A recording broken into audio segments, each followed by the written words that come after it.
This is What If, and here's what would happen if all humans suddenly disappeared from the Earth. The second humans disappear from Earth, chaos ensues. Planes, trains, and automobiles, without drivers, would collide, derail, and tumble out of the sky. Within the first hour, mass blackouts would start to occur across the globe. Electricity generated from coal plants would fail once their fuel ran out, while wind and water-powered systems would also shut down without human supervision. The next day, computers would act on their own accord to shut down nuclear reactors in order to prevent disaster.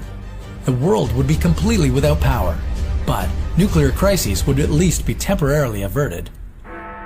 On day 3, London's Big Ben rings for the last time, since it needs to be wound every 3 days. Big Ben would sound over streets now populated with roaming animals. Thousands of pets and zoo creatures would have to break free or suffer starvation. Within 10 days, security measures in nuclear power plants would finally fail, setting off a chain of explosions and releasing toxic radiation across the globe. Wildlife in affected regions would die, but elsewhere, other species would prevail. Domesticated cattle and livestock would take to the North American Great Plains where they could graze freely. Supermarkets would be infested with mice and rats, and former pets would turn feral in their bid for survival. Within a few years, the cities we so easily recognize today would look like converted natural theme parks. Nuclear radiation would have cleared, and vegetation would sprout across the urban sprawl. Moss would overtake the streets, while trees and flowers would travel up and along abandoned towers. After 30 years, the satellites we sent up to explore would fall back down to Earth with no one to collect their data. Homes and skyscrapers will have rotted or collapsed. In some coastal areas, entire cities will have been reclaimed by the sea, and old ships sunk or ran aground would be the foundation of new coral reefs. Despite our absence, global warming would continue for another 40 years after we're gone.